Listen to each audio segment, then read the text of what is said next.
Ladies and gentlemen, if you'd like to take your seats, please.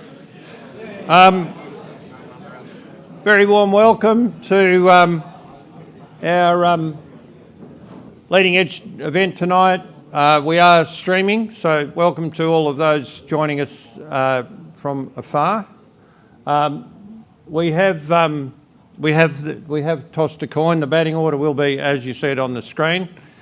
We've got just a few things to run through.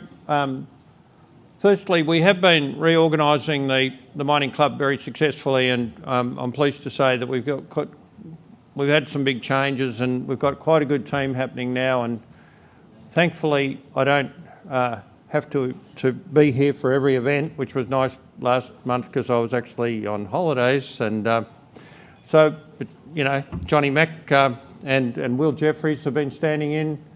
So a lot of reorganisation, and it's working well, and it's feeling good, which is, I'm pleased to say, because this must be my 27th year or something. Sounds ridiculous, doesn't it? So on behalf of, I just want to, every time I like to mention our patron Trevor Sykes, the great living treasure, the great writer, journalist and mining aficionado. Trevor's wife Daya is in care, and Trevor devotes his day now entirely to looking after her as a wonderful, loyal and caring man that he is. And so that's why Trevor is not with us, and we look forward to his return and wish them both the best. So I'd like to just go through the sponsors with you. And as I say, whenever you meet anyone from one of the sponsors, thank them in person, and better still, give them your business. So APM Graphics, CRU, AMEC, we know, the Associated Mining Exploration Companies, RFC Ambrian, Veritas, Taurus Funds Management. Our major sponsors are AME Group and Bear Doll Bear. A special extra thanks to them. They're absolute anchors to us. Newer sponsors and who volunteered their enthusiasm, Ioneer and Fender Geophysics, both Sydney led by Sydney individuals who are very good friends of ours. Research as a Service, Finola Burke, I think, there she is. Is that Finola? No, I can't see Finola. Anyway, when she does a really big effort to running our speakers panel and doing the sort of drag netting for our speakers. CRE Insurance, who do all kinds of mining insurance, TIS, a big name, and the New South Wales Minerals Council. So just put your hands together and thank those individual companies. They make the world go round. They mean that this organisation is membership fee free. So the other thing we've been doing very successfully is collaborating with a group called SMEDGE, which also, it sounds like the man from Uncle, doesn't it, SMEDGE? It's Sydney Mineral Exploration Discussion Group. If any of you are interested in some hardcore science behind these sort of presentations, you can look up SMEDGE and join. We cross-promote, and we look forward to doing more and more closely with SMEDGE. And so any SMEDGE members out there, we love geologists. A conflict of interest there. Another event coming up is Ostmine next week in Adelaide. We have chairman of Ostmine is with us, Dallas Wilkinson, and he just points out the Ostmine conference in Adelaide next week, Wednesday, Thursday. The theme is Transforming Our Future. So you can go to Ostmine website for that announcement. With the streaming, I think there's a great opportunity here for us to reach some of the outlying mines. And I know, for example, Flynn, my offspring, who used to see helping out here, he's now a ventilation officer at Moranbah North, way up in Queensland. So we get young people helping, and then there's a great demographic chunk where everyone just goes right out in the landscape, and we lose contact with them. So maybe streaming's a really good way to get in touch with them and to take these presentations out to them. So that's something we're working on. I noticed very quietly that wasn't aware of this in any news, but the Malabar has started construction of the Maxwell underground coal mine quite some time ago in May 2022. We would like to get Wayne Seabrook along here, but Wayne judiciously keeps his head down when it comes to publicity, and I think we got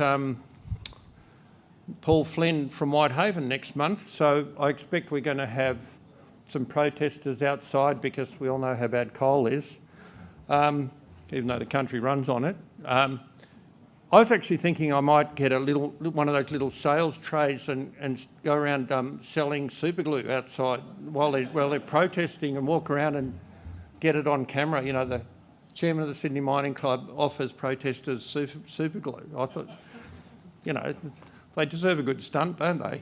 They're always happy to pull one. Now, in other news, I don't know how many of you people follow the wonderful Betoota Advocate. Everyone love that? People follow the Betoota Advocate? Well, in great news, I love those guys. They actually are lost way out in the outback of New South Wales somewhere, and they write this amazing piece, and it's hilarious. They're always lampooning what goes on in real life, and this really caught my attention. I thought I'd give you a laugh, because this announcement that they put out, it said, "Man who identifies as a 6-year-old girl smashes the egg and spoon race record." A former nightclub doorman known as Cindy rocked the girls' primary school record for egg and spoon race after beating the current record by an impressive 43.7 seconds. Quote unquote, "It's been a dream I've had for 43 years, he told journalists. So, yeah, I mean, don't you miss political satire, you know? Anyway, our dear friends at Betoota Advocate are hard at it. Who else is hard at it? And right now is the wonderful Jacinta Price. And I've got all the time in the world. I first met her about 4 years ago. I just think she's on a fantastic platform. I think she's a very impressive politician. If you don't know her, she's now a senator and the shadow minister for Aboriginal Affairs in the opposition, obviously. But a really credible, wonderful human being, and she's fighting what I see as a good fight against The Voice. You're welcome to your opinions, but I think that creating, you know, two standards of citizenship within our constitution is a grave error, and I wish her every strength. Yeah, thank you. Yeah. No, I you know, it's probably the most ground-shaking event I can think of in a long time politically. It's been passed off as this modest alteration to the way Australia runs. I don't think there's anything modest about it. As soon as it's irreversible. It'll be there in 1,000 years. There'll be people, you know, even when we're all one brown people, there'll still be this, you know, faint discrimination which will cut through and make two standards of citizens. I think it's just, you know, they're meddling with disaster. But anyway, Jacinta is in town, and I think she's also being joined by, you know, she's actually also encouraging sports, all of the sports to keep out of politics. That's great. Oh, here's another little snippet for you. If you went to the EMO site and you looked at the wholesale price for a megawatt of power over the 4 days leading up to the closure of the Liddell Power Station, the average over the 4 days was $87.43. And then they closed the Liddell Power Station, and for the next 4 days, on our calculations, those next 4 days, the price went from $87 to $189.24. What could that be? Amazing. We're in for a very exciting time on energy. That's all we've got as a curtain raiser. Good to be back, and I just want to, we are going to go in order, which is Andrew first, to Andrew Wallen to give us the international graphite story, and please welcome to the stage Andrew Wallen. So, there you go, mate. All yours. I think I've got the pointer. That's fine. All right, perfect. Good evening, everyone. Thank you so much for the invite to join the Sydney Mining Club, and welcome to everybody in the seats and those that are participating in the live stream. We think we've got a fantastic story here with International Graphite. Two themes I just want you to focus on tonight. One, the need for graphite in the lithium-ion battery and the demand that's driving and where graphite sits within that. So I want you to go away with that learning. And secondly, the quality of the assets that we have at International Graphite that will deliver a battery anode material into that lithium-ion battery. So this is an unashamedly Western Australian and Australian story. We are aiming to be Western Australia's first fully integrated mine-to-market producer of graphite battery anode material. Our two assets, the Springdale Graphite Project in the south of Western Australia. It's a 100% owned mineral resource, and our aim there is to mine it and produce a 95% grade graphite concentrate. And secondly, and truck that for 450 kilometres to Collie, where we'll be setting up our battery anode facility plant to then export battery grade anode materials to the world's gigafactories. What's driving graphite demand around the world at the moment is the global trends around decarbonisation, and specifically electric vehicle sales. It is EV sales that are the greatest demand for the lithium-ion battery. We're expecting this skyscraper on your left is from the International Energy Association's Electric Vehicle Outlook report released this week. In 2021, I can't actually see the presentation. In 2000, can that angle in a way? Sure. There you go. Perfect. Thank you. Thanks, Julie. There you go. Perfect. That's perfect. In 2021, we had just over 6.5 million electric vehicles sold around the world. In 2022, that rose to 10 million electric vehicles. They're forecasting 14 million for 2023.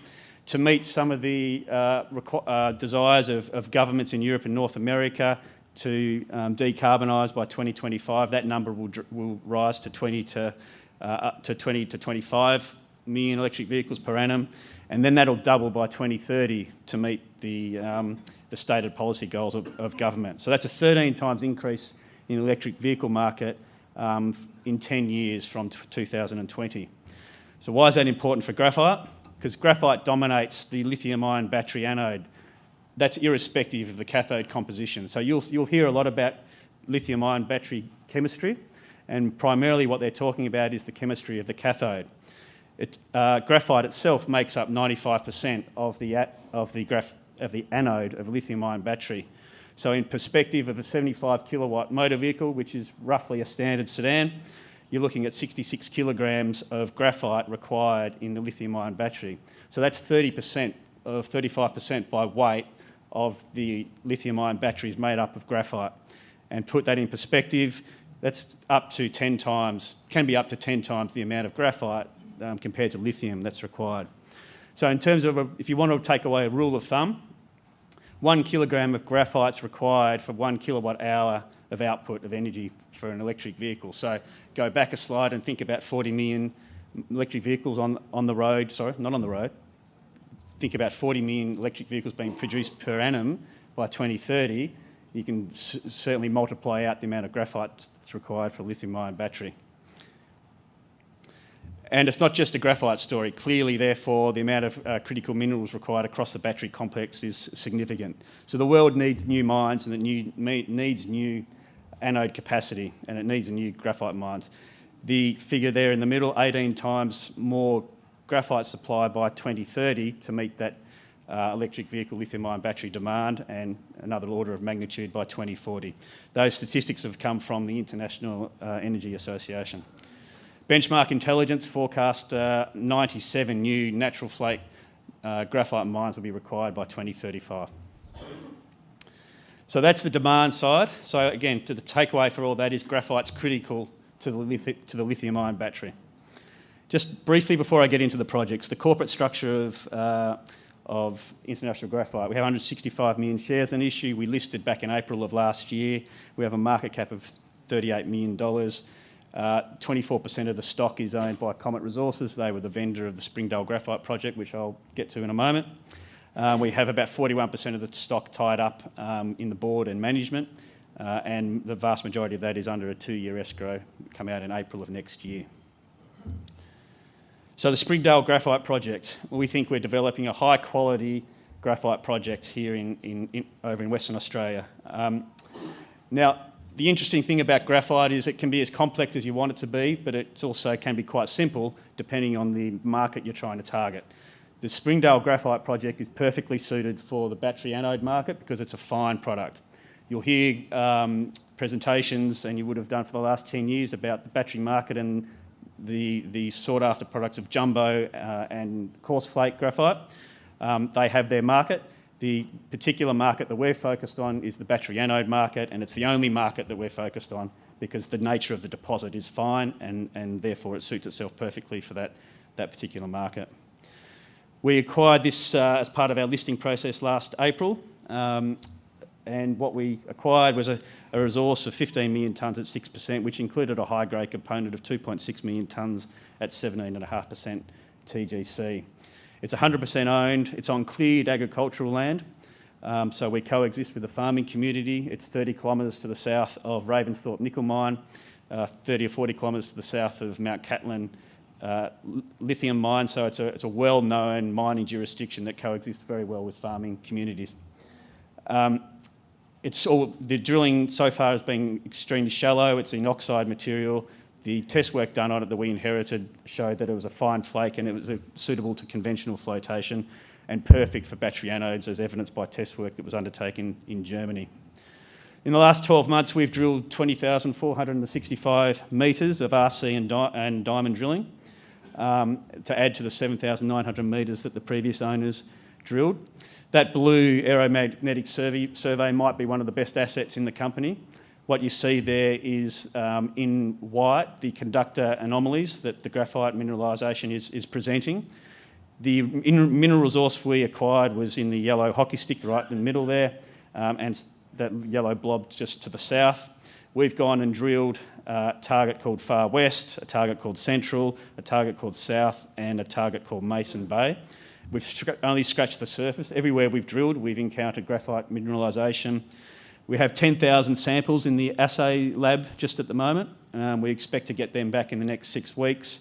That will lead to a revised resource estimate for the project, and we're expecting to announce some fantastic drill intersections as a result of that assays over the next 6 to 8 weeks.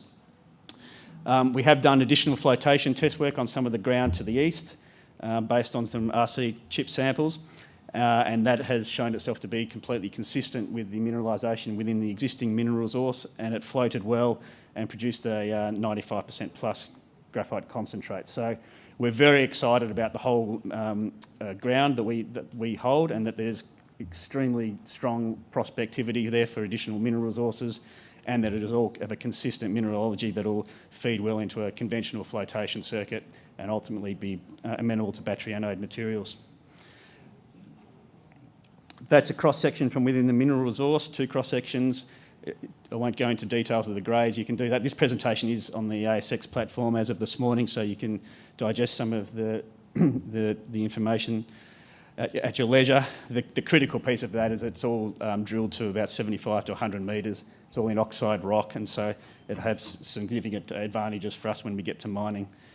In terms of what the mine might look like, this is our conceptual thinking at the moment. It's short the necessary technical feasibility to be able to publish it. But in terms of a concept, we anticipate ore mining in the vicinity of 500,000 tonnes per annum, a very simple single flotation circuit that will deliver 40 to 50,000 tonnes of graphite concentrate per annum, shallow open pits targeting a strip ratio of less than 5 to 1, and it'll be primarily free dig and day shift operations, conventional equipment, nothing exotic about that particular operation. And so this is where the value is in international graphite, and where all the graphite aspirants are looking to build out their valuation equation, those that have fines as part of their deposits. Downstream processing. We're looking to set up our processing facilities in Collie in Western Australia. Very briefly, this is 101 of graphite downstream processing. The graphite concentrates get delivered to the facility. These facilities are targeting 150 micron fine flake materials. That's not to say that more coarser materials can't be treated, but it's an energy intensive process as you go through that flow sheet. And so the smaller microns that you start with, the less energy intensive and the cheaper it is to treat as you go through the process. Step one is micronising, where you're looking to grind that sub 150 micron material down to 15 to 23 micron. That's your battery grade material that Teslas and Panasonics and so forth are looking for. Step two is a spheroidising process. That's all mechanical. And then step three is your purification process. And this purification process involves essentially burning off or leaching off your impurities from the 95% concentrate and lifting it to a 99.95% concentrate, which is regarded as battery grade. Now, you can stop there in the process flow sheet. You have a saleable product at that point. That's what Renascor and Ecograph in particular are looking to do, and sell what they would call a spheroidised purified graphite product. The next step is to coat. And on the right-hand side there, we've got some very indicative pricing assumptions. Don't take them necessarily literally. The pricing structures for individual companies, individual products will vary, but it does show you the trajectory of the uplift you can get in the valuation equation if you can get yourself down to the coated battery anode material product. And that's the intention of International Graphite. So why Collie? Collie, as you're probably aware, has been the power generation hub of Western Australia forever and a day. The state government has announced that it is closing 2 of the 3 power stations. The third is privately owned in Collie. And as a result of transitioning the town to renewable energies and to new industries, it's offering a significant amount of government support for companies to set up. And we've been very successful so far in obtaining significant government favour in our activities and bringing our facilities to Collie. In terms of a location, it's 450 kilometres from Springdale. Now, bear in mind, all graphite concentrates at the moment leave Africa or Brazil or China and end up in China for downstream processing. So this is a 95% concentrate. So the logistics pathway is not particularly important relative to the cost structures of these projects because they're transporting a significant amount of distance. We're transporting at 450 kilometres on sealed roads to Collie. That's our aspiration and plan. And what the great advantage we'll have by doing that is we'll be tapping into the southwest interconnected grid and being able to do so at a cost-effective power price of probably in the order of 11 cents per kilowatt hour. And short of hydro, that makes us probably the most efficient and cost-effective user of power in the graphite space from the downstream processing world. So Collie offers a significant amount of attraction for us from a power perspective, but also skilled labour force. And all of the chemicals we need for our process are either imported into that corridor there you see, Quinata down to Collie, or are generated in that area as well. We've established our business in Collie. We've set up an R&D facility. The government's helped us with that. They've provided a $2 million grant for us to set up a micronising and spheroidising plant. We've imported concentrate and shown that we can produce a micronised and spheroidised product. That's step one of our commitment to Collie. So this is where we're really trying to take the business. This is a result of our scoping study that we released last week to the ASX. It considered the economic and financial and technical merits of building a battery anode facility in Collie, and we looked at it on a number of different developments. Thanks, Julie. Number of different development scenarios, and also in terms of scale, and also in terms of how we would get to market. On the right-hand side there, you see your financial metrics for an uncoated, spheroidised, purified graphite project. Again, analogous to what Renascor and Ecograph are aspiring to be at this point. And in the middle there, it's the coated product. So the key takeaways, I think, for that are the full facility came in at a capital cost of $222 million. The uncoated facility was $87 million. They would generate EBITDAs of $100 million and $43 million respectively, and produce around about 18,000 to 20,000 tonnes of battery anode material. So again, from a market perspective, Talga are looking at 19,500 tonnes of battery anode material. Renascor are talking about 28,000 tonnes. Kwinana are in that 20,000 tonne scaled. Syra are looking at 11,000 tonnes expanding to 43,000 tonnes. So we really are in a sweet spot of what our peers are doing in this space. So we are able to compete well with these other companies in terms of our aspirations. In terms of the ESG commitment, one of the unique things about what we offer is a signature of graphite from mine to market. And it's a unique ESG platform. The North American, Asian and European gigafactories are looking for that mine to market signature where they know they can trace material from the mine through each processing stage and ultimately into the batteries. And that's what's so unique about what we offer here at International Graphite. The government, as you're all aware, I think, are extremely supportive of mining companies and proponents' efforts to get into the battery mineral space. We've seen some of our peers being very successful with government funding initiatives in terms of debt financing, and we certainly would expect that International Graphite would benefit from those initiatives too as our projects move through the feasibility stage over the next 18 months. Just quickly, I'll touch on our team. The DNA of our company has been in minerals processing.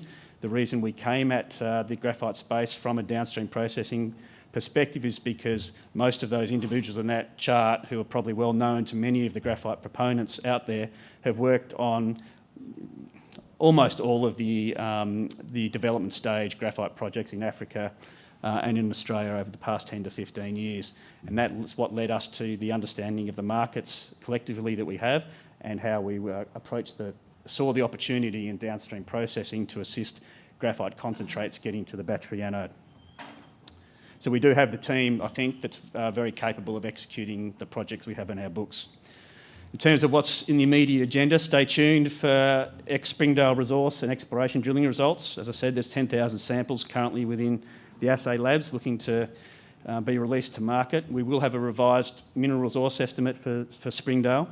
We're very close to selecting our site in Collie for the battery anode material plant.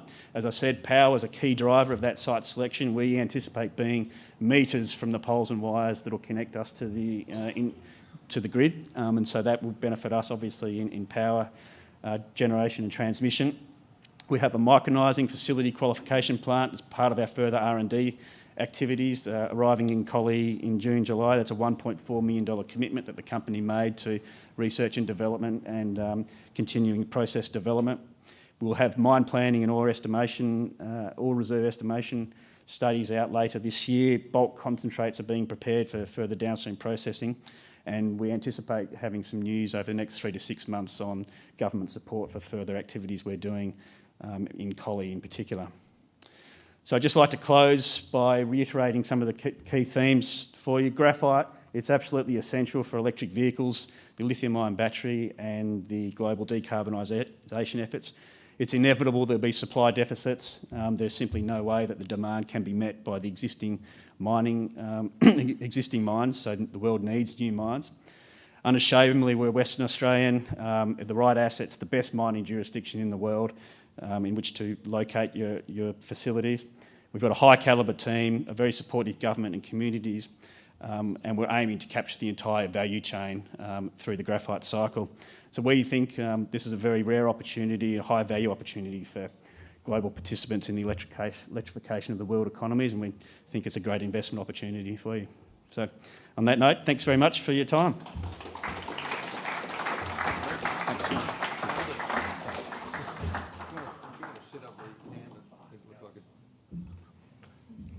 Got the royal chairs up there for the speakers, but you always feel a bit dorky sitting up there, so that's fine if you want. What a great story, 11 cents a kilowatt hour, eh? Yeah, wish we had that. Meanwhile, we're closing power stations over here.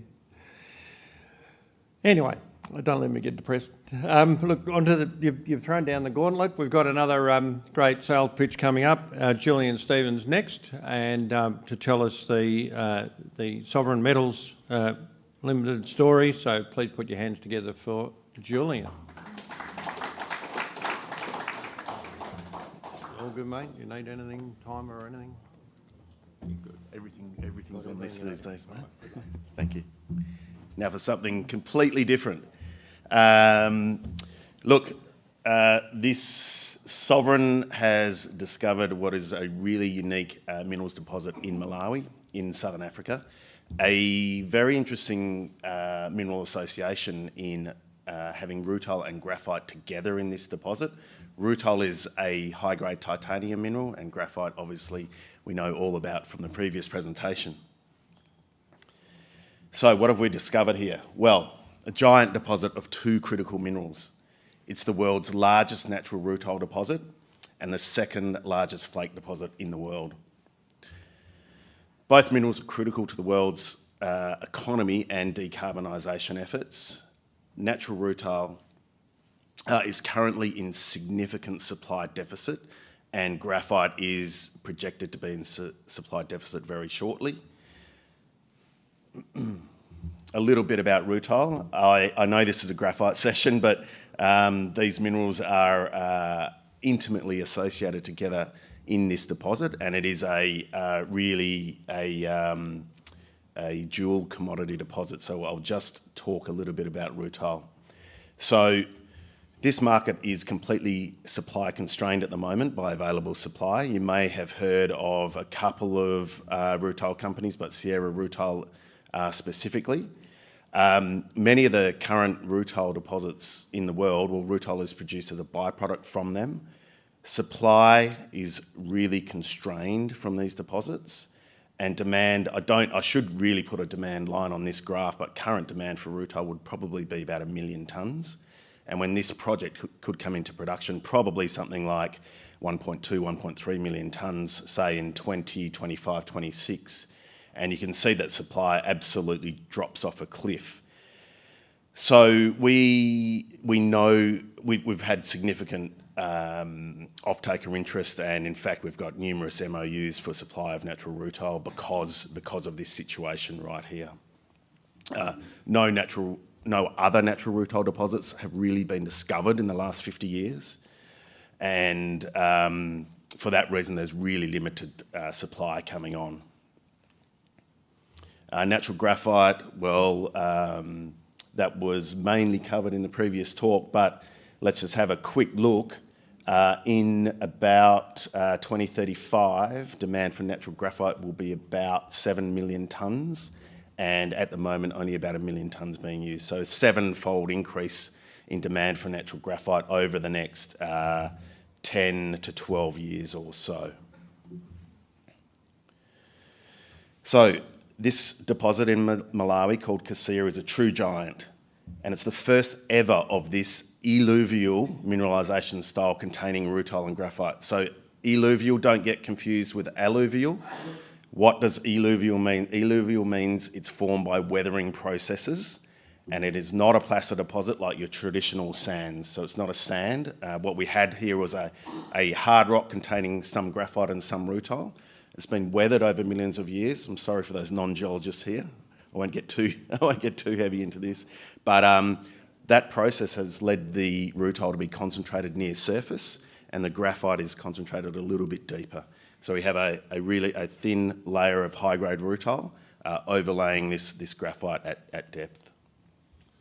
In terms of the deposit itself, well, it contains about 18 million tonnes of natural rutile compared to its the next largest deposit in the world, which is Sierra Rutile, containing about 8 million tonnes of rutile.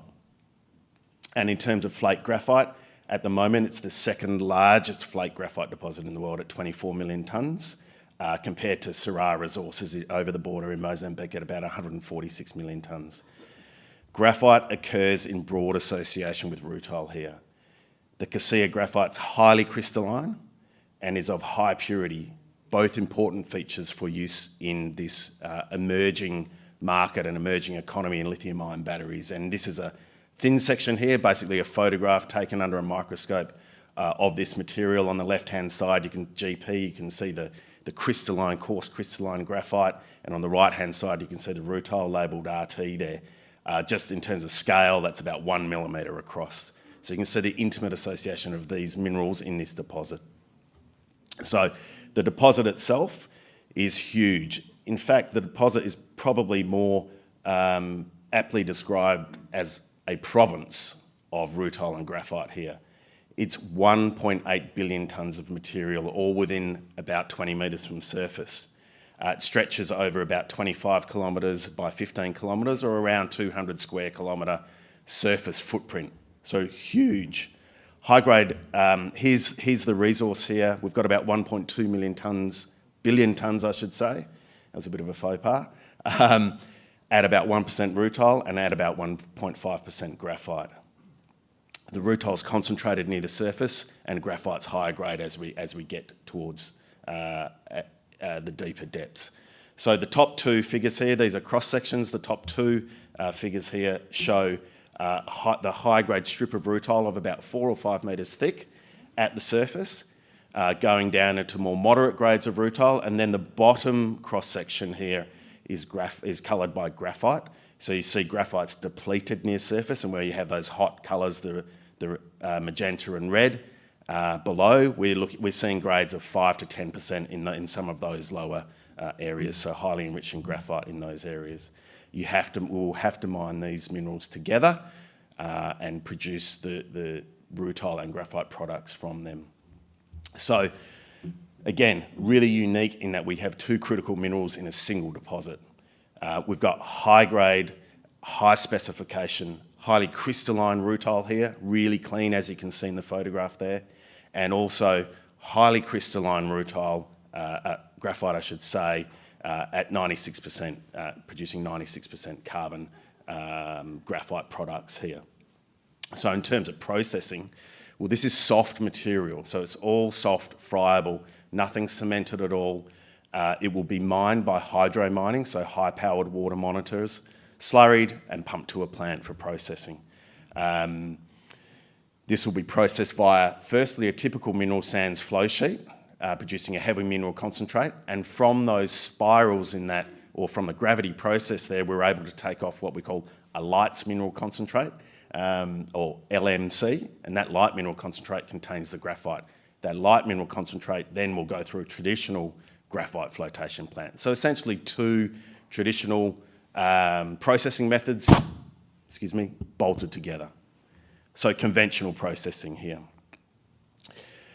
For this reason, we're getting revenue from two minerals here. Cassia has the potential to be the lowest cost and most sustainable major source of natural graphite, because we will be using sustainable power sources here. We won't have diesel trucks running around. We'll be using hydro mining powered by mostly renewable sources on this operation. Because we're producing both of these minerals together, we bring our costs down. Overall cost of production for rutile and graphite per tonne, about $320 a tonne. That was in our previous scoping study. We expect that to go up a little bit in the upcoming PFS, due to inflation mostly. But if we take graphite as a true byproduct, the FOB cost of producing a tonne of graphite is $140.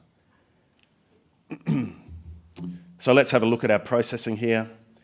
Because we've got these two minerals together, because it's in soft material, we were able to save significant costs on our hard rock peers. So no drilling, no blasting, mined by hydro mining, powered by renewable sources, no crushing, and then into a traditional wet concentration plant, and then a graphite flotation plant after that. In terms of global warming potential, again, because this material is soft, low-cost mining, hydro mining, also renewable power sources, the global warming potential of producing a tonne of graphite in this deposit will be the lowest in the world. And as I've explained, hydro methods using renewable power sources, as compared to, say, hard rock deposits, which need to drill, blast, dig, truck, crush and grind. So, graphite. I happen to believe that this is the best graphite in the world, this type of graphite. Why is that? Because number one, it's highly crystalline, so we have perfect structure in the crystals. Why is that important? That's important for electrical conductivity in the battery anodes. So we have perfect crystals here, and those flakes you can see, the hexagonal shape in graphite is a telltale that you've got perfect crystallinity. And in this case, this is so coarse, you can see that I've blown it up a bit here, but that's just that photo I took with an iPhone, actually with this phone, down a microscope we've got in the office. So really, really coarse stuff, nothing particularly special to take that photograph. Really low impurities. Why do we have low impurities here? Well, because we've got the high crystallinity and coarse flakes, and then the weathering profile, the weathering on top of that, the weathering has altered most of the gangue minerals, and in particular sulfides, taken sulfides out of the system. Sulfur is a particularly bad contaminant in graphite products. Nature has helped us here and helped purify this material for us, and this makes it very easy to produce a 99.95% graphite product that will be suitable for lithium-ion battery uses. So I happen to believe this is the best graphite in the world. So the project's poised to supply environmentally preferred both natural graphite and natural graphite into a heavily supply constrained, that's a bit of a mouthful, titanium market. Let's have a look at rutile again. So how do we compete with other rutile feedstocks? For pigment production, the main use of titanium feedstocks, well, compared to ilmenite, which needs to be upgraded by smelting or by making synthetic rutile, which is a carbon-intensive process. For our rutile product to go to make pigment, again, the main use of titanium feedstocks, we essentially make this natural rutile product and it can be fed straight to the pigment plant. So this saves a huge number of carbon units going into the atmosphere. And the pigment producer can also produce a better pigment at a lower cost using this material. So this project is a potential major producer of both natural rutile and graphite, large scale, high grade, conventional flow sheet, and a low cost profile. Our scoping study last year shows annual revenues of about 500 million US a year and an NPV of over 1.5 billion US. At the moment, we're in the advanced stages of our pre-feasibility study and it's progressing well, expected to be out in the market in a couple of months. The PFS study will build on our previous scoping study released last year. It'll be a two-stage development. Stage one will be a 12 million tonne module, producing about 130,000 tonnes of rutile a year and 120,000 tonnes of graphite a year. Then we'll add another 12 million tonne module in at about year 5. So that full production will be something like 250,000 tonnes of rutile a year. And this is a little bit old. We're updating this now, and something like over 200,000 tonnes of graphite per year over an initial 25-year mine life. By the way, that 25-year mine life only uses a third of the resource here. So really, what have we got? We've probably got a 75 million, not 75 million, I should say, 75-year mine life in this project.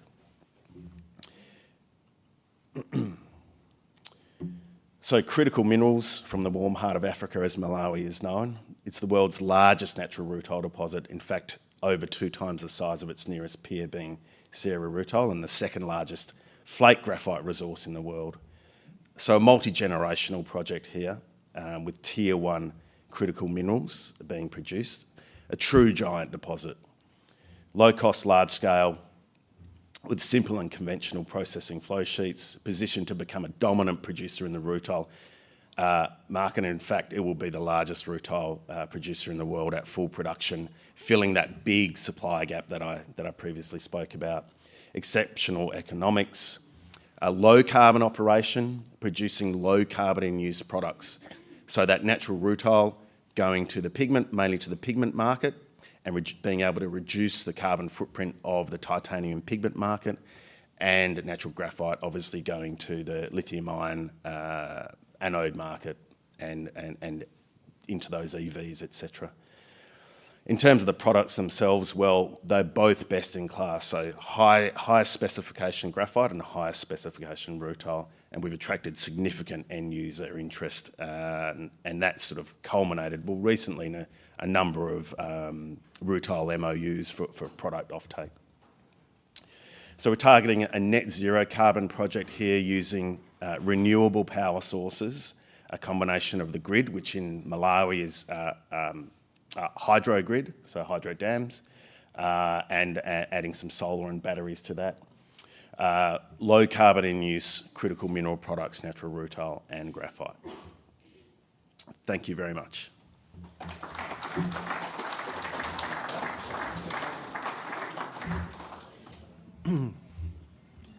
How good's that? I always think the best thing you could possibly send to a developing nation is a bunch of Australian mining entrepreneurs. There's some great stories in history about Australians doing just that, building great industries in faraway places, and you could send them aid till they're blue in the face, but you give them something real like this, and I think it's, you know, you can really, I think of Panost and Anvil in Congo, and you know, so many great examples of, you know, and quite a lot of them sand gropers, I might add. So good story. All right, well, yeah, two great stories and now a third one. Would you please, well, we'll have some questions afterwards. So would you please welcome to the stage John de Vries to tell us the BlackRock mining story. Welcome, John.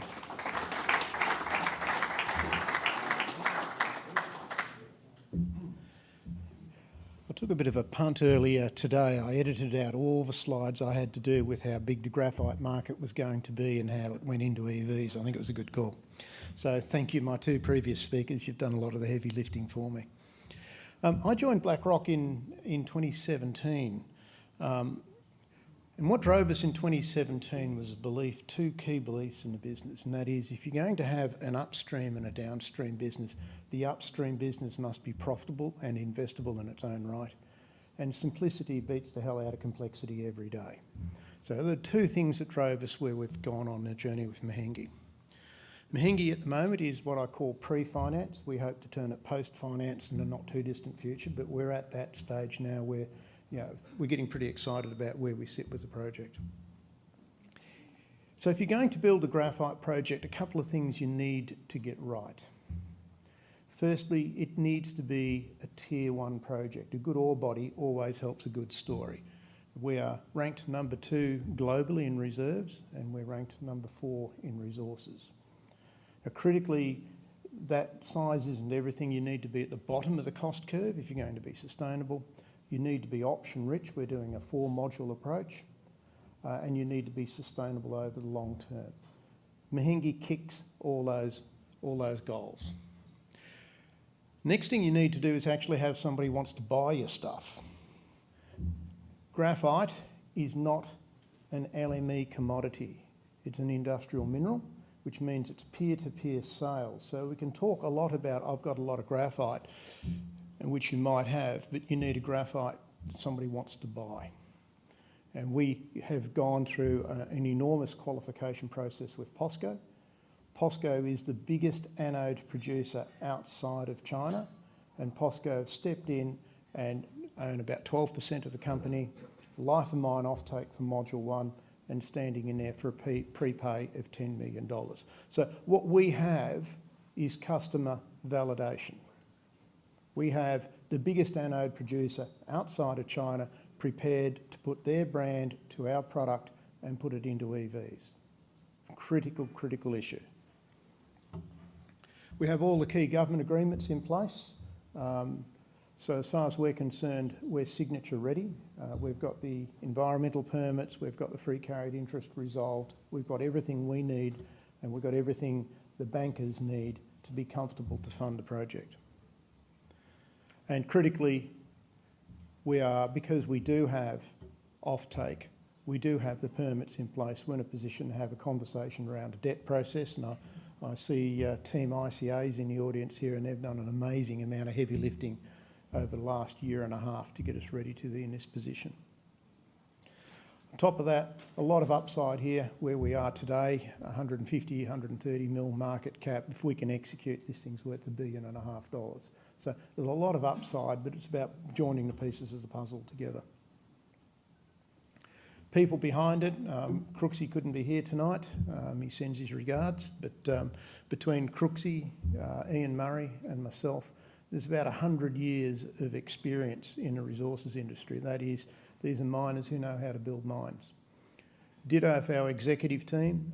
Stu's here tonight, but key man in the group there is Daniel Pantony. Daniel was the project manager at Syrah's Ballroom project. He knows what worked, he knows what didn't work, and he knows why it didn't work. We've doubled down on that bet. We've just hired the first general manager from Syrah's Ballroom project. So again, what we're doing here is shamelessly putting the right experience onto the right project. Ditto for our finance team, Paul and Greg, very, very experienced project finance experts, and then Ray's heading up the charge in ESG. And ESG, when you're using debt finance, is a binary outcome. If you want to use debt, you have to tick that ESG box. So how do you build a graphite project? And this is the key difference from graphite to everything else you're going to run into. Graphite goes through this process called qualification. Qualification is the fundamental difference between a $100,000 Tesla and a $200 hoverboard that blows up and burns your house down. It is the ability of a customer who's prepared to be branded against your product against a known performance. Now, if I get a bar of gold, Perth Mint accepted, it's consistent across everywhere else I could take it. I can't tell a different bar of gold from anybody. It's fungible. But graphite, you need to take all the way through to the final product because there are subtle differences, be that used in a gasket, be it used in an engine seal, fire retardant, or anode in a battery. That takes a lot of time. It's taken us 4 years, something like $25 million, to get to the stage where we have a customer prepared to be branded. We've also got customers offtake in China for our large flake. 85% of our forecast production of Module 1 is under term sheet and about to go under contract. Customers matter if you're going to use debt. Customers matter if you're going to access equity.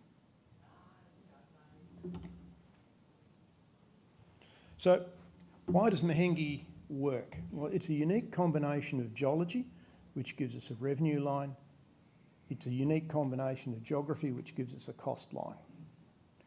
So the geology is large flake, high purity, and we're sitting at about 8.5%, 8.75% at resource grade, and 200 million tonnes in the resource number. So it's big and there's a lot of it.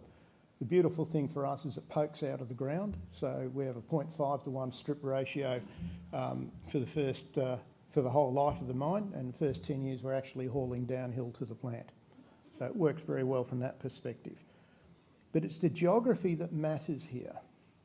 And the geography gives us proximity to the main power line between Ifakara, that goes past Ifakara, gives us 200 kV connection. We're at National Grid, it's 8 cents a kilowatt hour, it's hydro dominated. But here's the beautiful bit. You only need to build the power line once. So when we're talking about financing here, we go to people who are interested in building power lines. They're called a development finance institution. You build the power line, it's part of your project, you get your funding, you connect it in that way. So once we've built the power line, we've gained access to that pool of debt. Nobody goes near that pool of debt again because you only need to build the power line once. It's a unique advantage. 8 cents a kilowatt puts us at the bottom of the cost curve, keeps us at the bottom of the cost curve. The other nuance we have here is access to the deep water port of Dar es Salaam. Now, the reason Dar is important, it's a high frequency shipping port that goes to most of the manufacturing centres in Asia. Now, I respect this. We want to do mineral addition in Australia, but I drive a car made in Japan, and I think we're going to start to continue to see that for a long time in the future. You need proximity to markets. This is total cost to customer. So where do we sit on the cost curve? Obviously on the bottom quartile of the cost curve. Wouldn't be showing it otherwise. But the reason why this sits here is $140 a tonne difference between running off grid power versus a diesel-fired power station. So I'm running a diesel station. It's about 35 cents a kilowatt hour at the moment, and I don't know what it's going to be like in 2 years' time. But we know our forecast price will be 8 cents a kilowatt hour.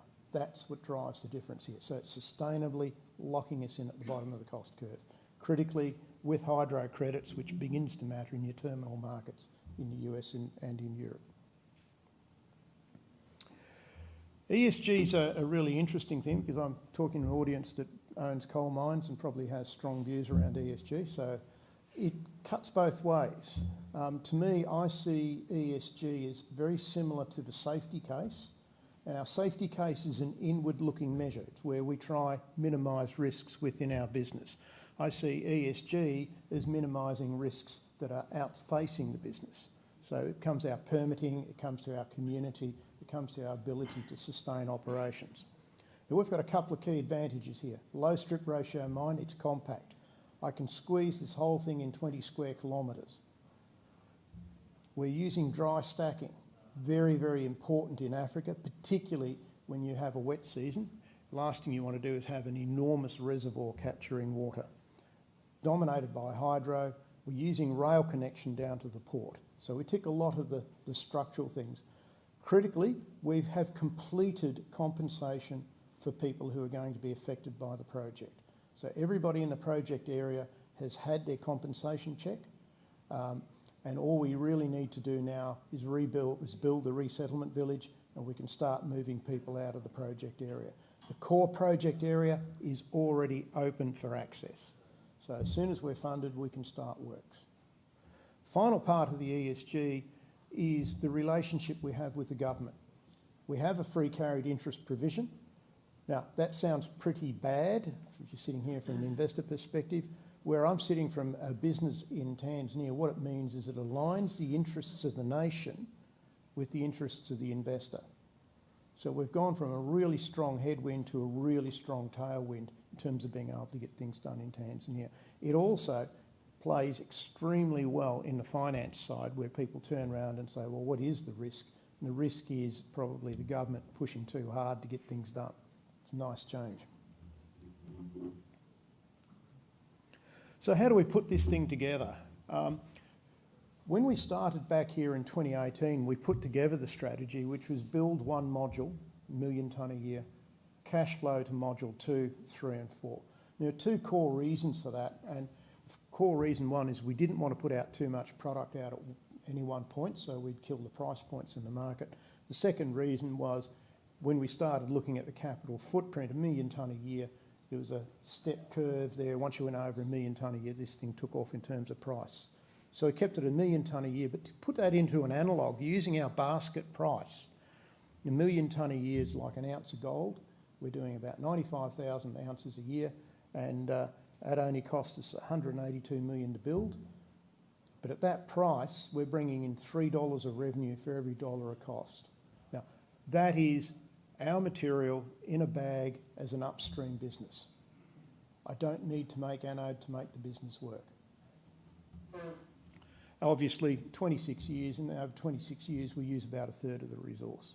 So there's a lot of upside there based on market demand. So rather than talk long about EVs, etc., I just want to leave you with 3 key things that make Mahenge work. Firstly, we are qualified, we have offtake, we have customers that are prepared to be named against us. We're ready to go.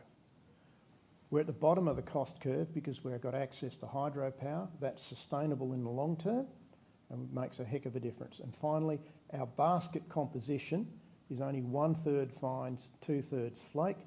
That puts us in a very, very different proposition. It means we have a basket that we can sell today that is profitable and investable. I do not need to build a downstream business to justify where we are.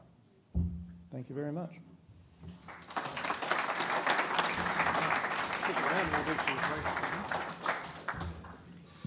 Gentlemen, could I get you all 3 back up here for some questions? Wow, I mean, there's 3 tactically different, compelling, each one compelling in its own right. A very, very interesting suite of. I notice it's a. We've got a full house. Battle of the Sand Gropers here. So and gentlemen, by the way, thanks for coming all the way over here to for our audience. So I'm not sure if we're taking any questions from the live streaming. I don't think we're set for that. No, okay. Should have been here. So just going around the room, if you've got it, we do have a roving mic. Wave your hand in the air. There's one over here. My question actually is to the first speaker, IG6. You mentioned you'd be doing the processing in Collie. You also mentioned that most of the processing now is actually being done in China. I'm assuming the processing of the Chinese graphite is their own domestic supply and international supplies. Is the potential for Collie to actually steal, if you like, some of the downstream processing that's actually presently being done in China that could be done in Collie, and therefore that'd be another revenue stream? Jump up here. So for the benefit of anyone getting the stream, I presume you might just recap that Restate question. Okay. So yeah, the question related to where is graphite concentrates, where are graphite concentrates currently processed, and they're quite correct, yes, in China. Can those concentrates be liberated out of China and be processed elsewhere around the world? The answer to that would be yes as well, subject to John's comments around qualification process and so forth. But technically speaking, there's no reason why a facility in Collie or Quebec or elsewhere couldn't treat third-party concentrates. In fact, the Chinese industry, by nature of the fact that it's treating African concentrates, is set up to do exactly that. So yes, those facilities can be built to treat third-party concentrates. They are modular in nature, and so and that's a derivation of the way the equipment has evolved out of China primarily. So they can be expanded by adding modules for new deposits. For our perspective, what a facility in Collie is most likely to do is open up deposits in Western Australia, and so. As much as it might be advantageous for, say, African suppliers to want to push concentrate through to Western Australia, I think what it does do is potentially open up the opportunities for resource owners in Western Australia to push some product through to Collie and expand facilities in Collie. Great. Does that answer the question? Great. Any further questions? Hands in the air. There's another one, maybe down here. We'll go down here first. Come back, thanks. Question for John. Just with your funding hurdle here and the term sheets expected over the next couple of months, can you just elaborate a bit on how much how much debt you're hoping to get against the project and how expensive that debt will be? Yeah, so questions about project finance, and if you'd like to jump over here, John, and just so that they can catch you down the barrel there. Yep. I think the first thing I'd comment on that is, we have ambitions we've stated in public markets, well over 100 million in terms of debt. Where that's coming from, I think I've made that pretty clear that we're now looking at DFIs as opposed to commercial debt. Tenor, subject to be negotiation, and I really can't say much more than that, but the initial feeling about it is rather pleasing is how I'd describe it. Certainly one thing I have learnt, there's a hell of a difference between government rhetoric about supporting decarbonisation and alternative minerals and government action. Talk is cheap, funding is a very, very different story. And it tends to be very much focused more at downstream manufacturing type endeavours as opposed to upstream resource development. Excuse me, but having POSCO on your register must make it easier to get ticks off government. Yeah. So that was a question without microphone. So I'll answer that. Having POSCO on our register makes an enormous difference in that conversation. It doesn't make much of a difference to government. POSCO on the register makes a very big difference to equity investment. Again, what we're talking about here is demonstrating that we have a customer for our product. Right? A really, really important point. We can produce lots of graphite, But if you don't have a customer, you've got a problem. That experiment's being conducted at the moment. The reality is having POSCO sit there means I can go to financiers, be they be government, commercial or DFIs, and say, I can warrant cash flow. I can warrant somebody's going to buy the product. And the subtle part here is particularly with Mahenge, where you have large flake, which is high purity. Our production rate is governed by the amount of fines we can put out into the market. China's very typical or most graphite mines are very similar in that they have a very strong fines bias. About 90-95% of their product sits in the fines. So if you're sitting here in Africa with a high cost fines basis, you're taking a knife to a gunfight. What you need to be able to do is to say, I've got a customer who's going to take this product, happy to take this product. The key part here is it goes to Korea and suddenly it changes the whole tenor.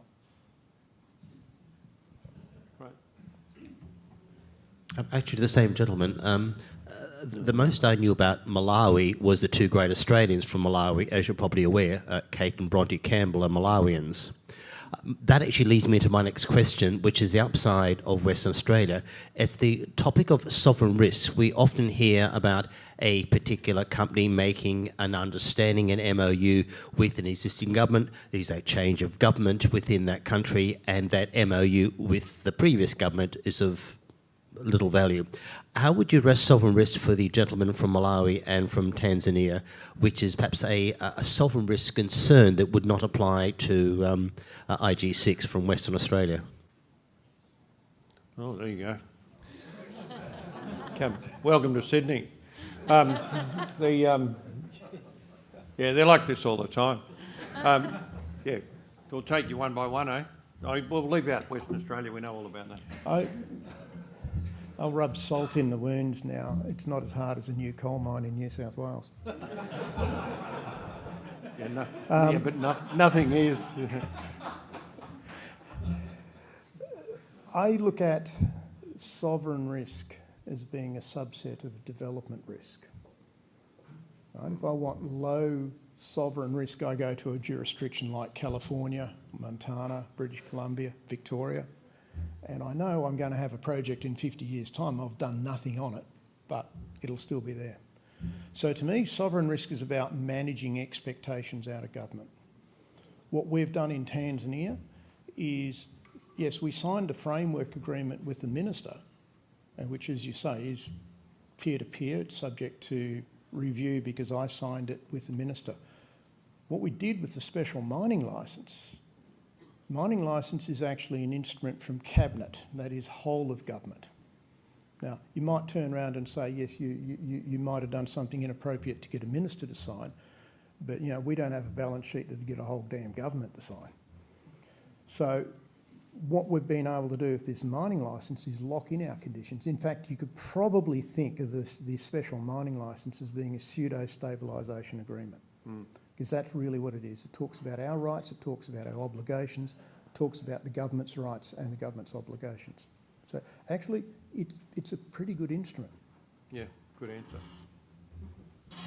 Yeah, I noticed that was done a lot in Papua New Guinea too, and places like that. That's a fairly standard. And of course, you look at the example of Panost in Laos, and how, there's also a interdependency between the developer and the nation. It makes a huge amount to the difference to the GDP. But I think we need the answer from Malawi now, don't we?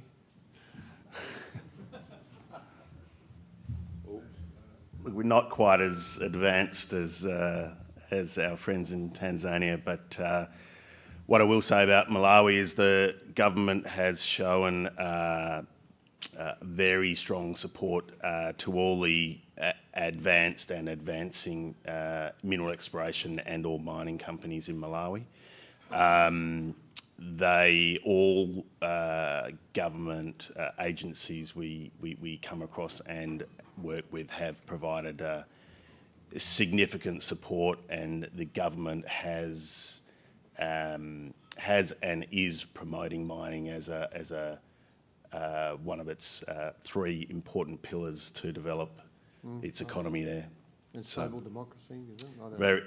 Very stable democracy, and extremely friendly people, and a great place to work. There you go. Well, it's interesting. We learn a lot about these nations too when Australians go there and develop these projects. But as I say, it's we've got a very proud history in doing just that in these jurisdictions. How are we looking? Any? Yep. Can I just ask, I probably should know. Graphene seems to be the miracle adhesive, if you like, to increase the strength of something 10 or 20 times, and you can't even see it. Is there any component of what? I'm a bit lost here. Well, I could probably answer that, Jared. I was a founder of a graphene company, so I ought to know if I can take the question. Graphene actually has to be constructed in a laboratory.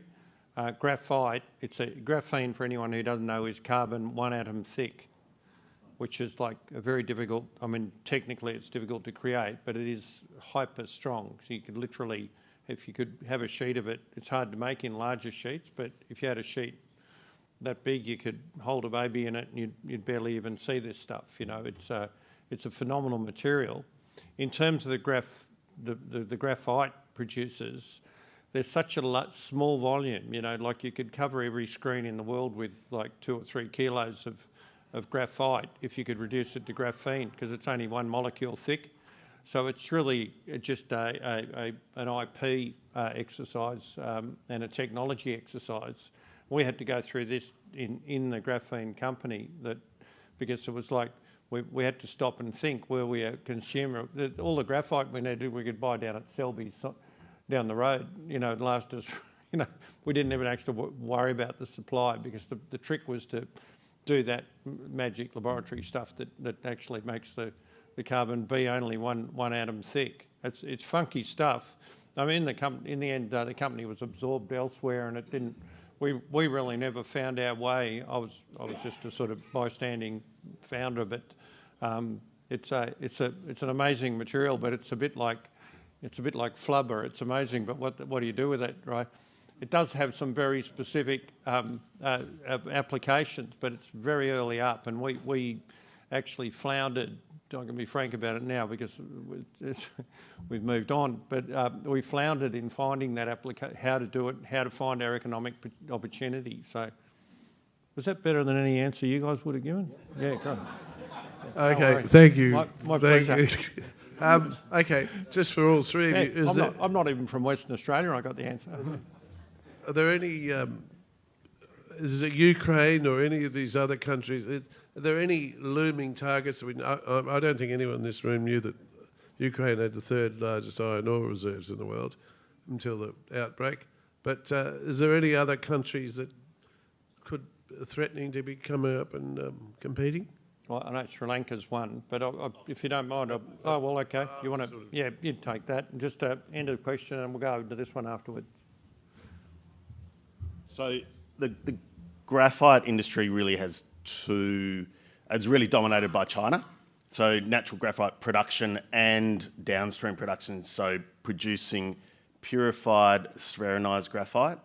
However, and that's mainly because China has had the technology to be able to produce the spheronised and purified graphite to go into battery anodes. However, in recent decades, numerous better graphite deposits have been discovered, and particularly in East Africa, and also in Australia, South Australia and Western Australia, but particularly I say this and I'm selling my own book here, but the East African graphite deposits are the best quality graphite deposits in the world. Tanzania, Malawi, Mozambique, Madagascar, because of what I was speaking about before, it's all highly crystalline and therefore more easily purifiable, and also has the best electrical conductivity. So in the coming decades, East Africa, in terms of a graphite source, really will threaten the Chinese And I say that not as a country, the multiple countries of East Africa will really threaten the Chinese dominance of that industry. One question. Hey, Apparently lithium ion is going to be replaced by lithium metal. Does that have any effects? Does that have any effects with you guys? Are you doing a Keith Good here? We've got another question coming in. Yeah, okay, you got that question? Yep. Great. Yes, so there's a great chart in the International Energy Association's battery chemistry outlook, if you like, that looks exactly at that. It's the solid state batteries and the lithium metal battery. Now, at the moment, that's at, if you draw the length of the stage, you've got that battery here, that composition there, and the graphite battery anode up the other end of the chart. So there has to be an extraordinary change in the battery chemistries towards lithium metal batteries to have an impact on graphite. Now, there are, in the same analysis pack, there is a whole bunch of different sensitivities, if you like, around the success of the solid-state battery and so forth, and other compositions. But the thematic doesn't change.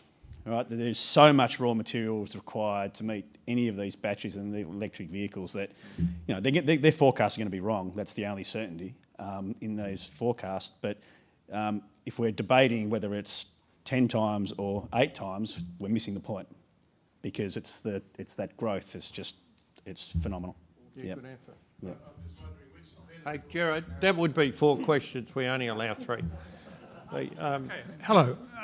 It's so long I've forgotten the question I was going to ask, but I'll have another go at it. Just make them up, Gerard does. But earlier we heard Benchmark Intelligence suggested 58 new mines were needed to have any show at meeting demand for EVs and so forth. Also, you see everywhere you go, you see the auto manufacturers getting more frisky and putting their money on the table to try and fund capex and all those type of situations. We've heard about POSCO with one of the 3 tonight. By the way, I thought all 3 were very informative and very interesting projects. They were, yeah. But POSCO obviously involved already, and its career with Hyundai and Kia involved.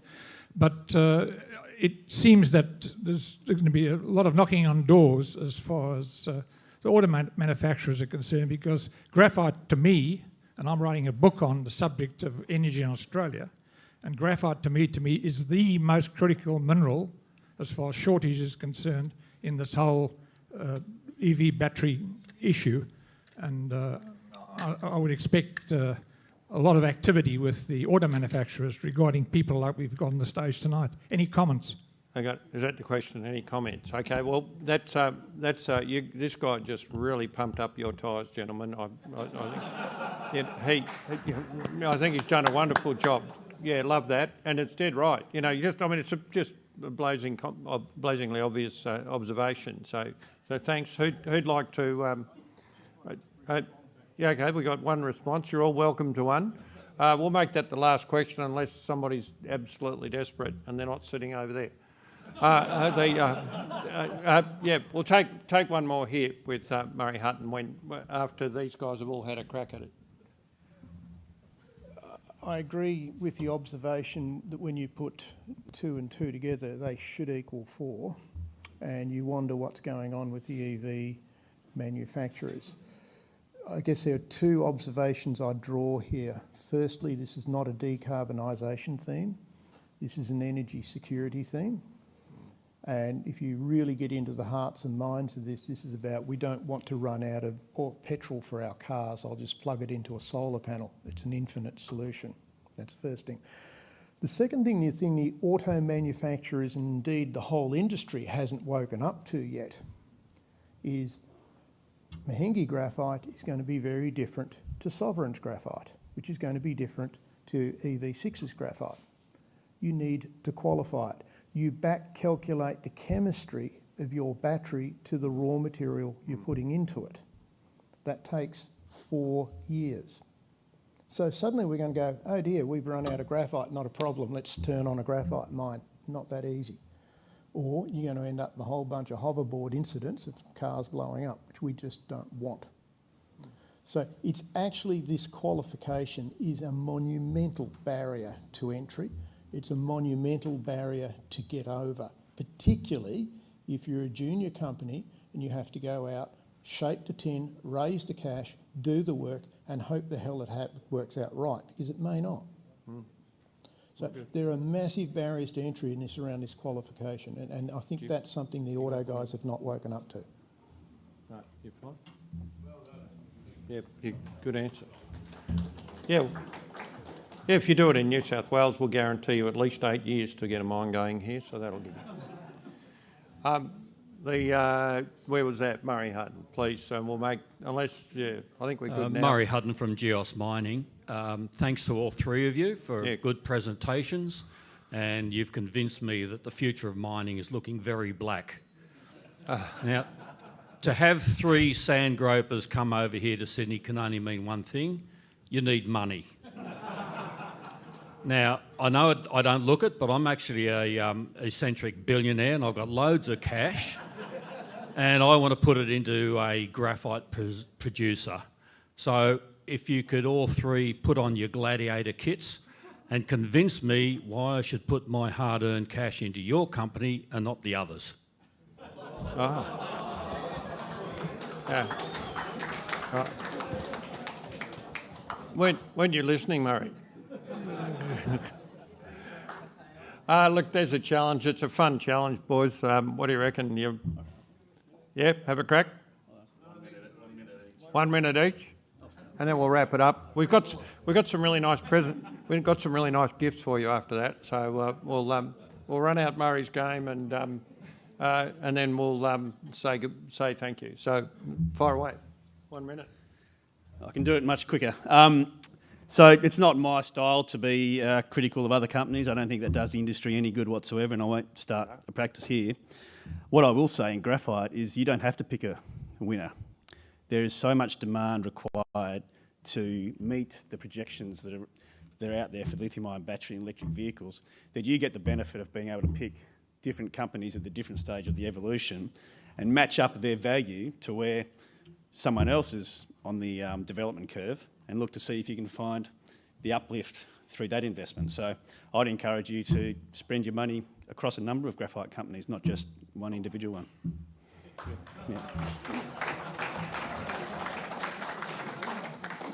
Yeah. That was a pretty classy answer, I reckon.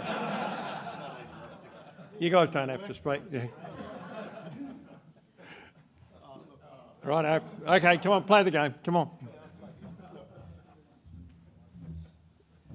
Assuming you're not going to invest in a portfolio, you're just going for one.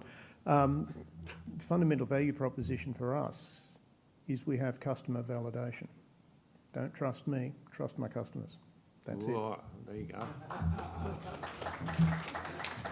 Okay, here we go. This is working well, Murray. Good idea. Okay, we'll make this quick. Value proposition for Sovereign is you've got 2 critical minerals, not just one. Number 2, both those minerals are best in class, and the graphite is the easiest to purify and has some of the highest electrical conductivity out of any graphite in the world, which makes it perfect for lithium-ion batteries.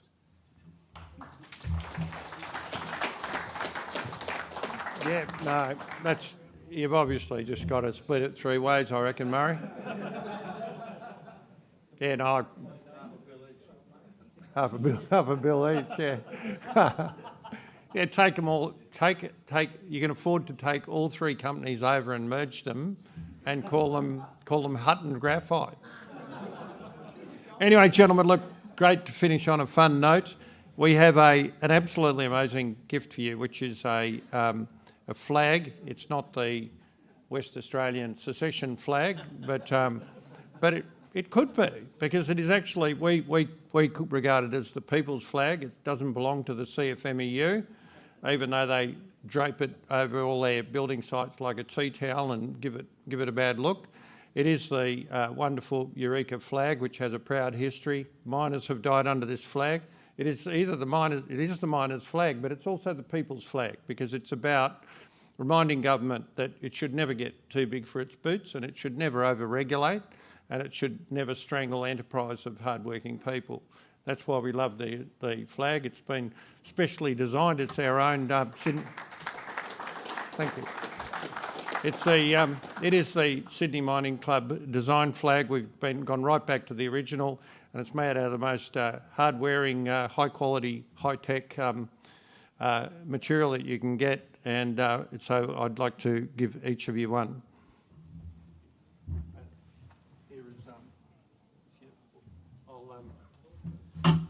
Firstly, you do have to see it in all its glory. It's a